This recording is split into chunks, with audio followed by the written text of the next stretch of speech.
Okay. How many of you have ever needed a coffee or soda just to make it through a class? Yeah, pretty much everybody. We've all struggled with some form of sleep deprivation throughout our lifetime, especially since we're in college. Sleep deprivation has many side effects. We will discuss those various effects. We will discuss how caffeine is not a good substitute for sleep. We will also discuss possible solutions to combat this condition.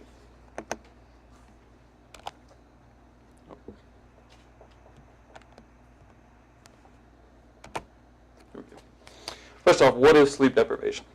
Sleep deprivation is simply just not getting an adequate amount of sleep.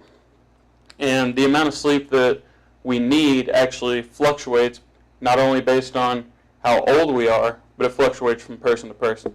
So say you're somebody say you're like 5 or 6, you're still developing, you're probably going to need a lot more sleep than somebody who's, say, in college.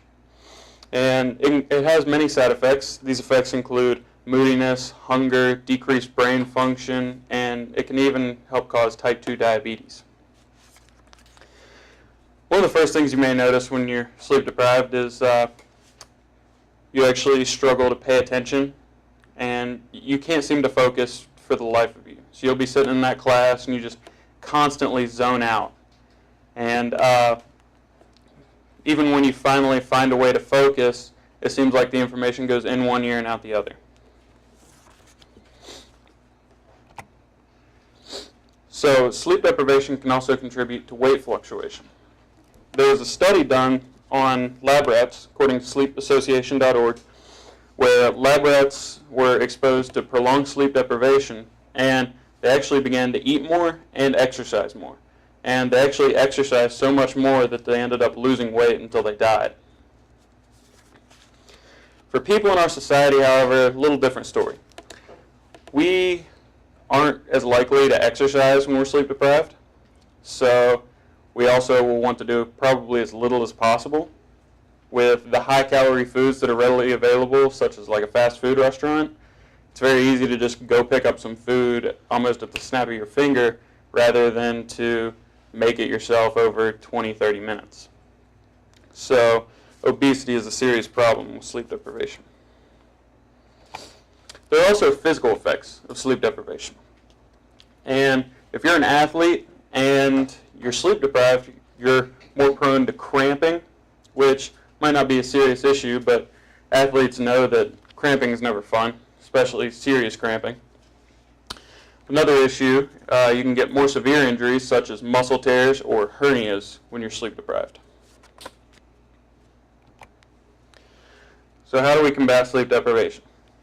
Caffeine, right? That's the way to go. You just get a cup of coffee, we'll be good to go the rest of the day.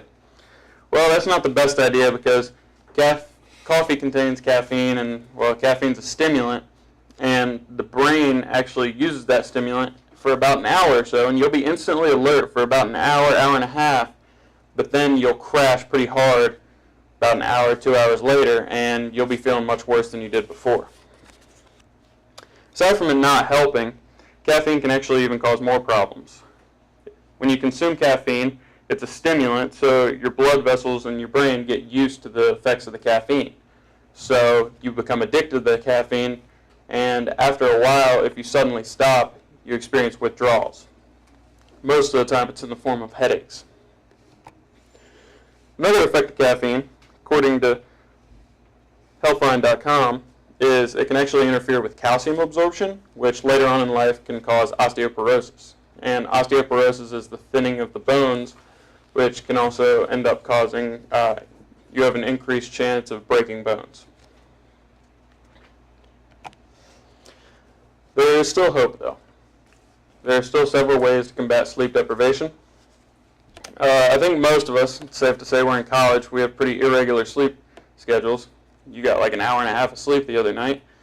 So, I mean, that's pretty tough.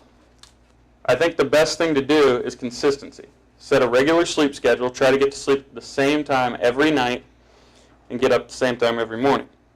That could take great strides in helping you stay awake in your classes.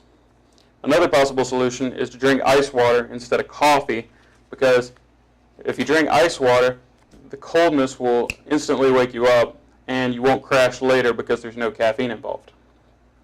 A third option would be to just get your heart rate up. And by that, I mean do like some push-ups or walk up and down the stairs a couple times just to get your blood flowing.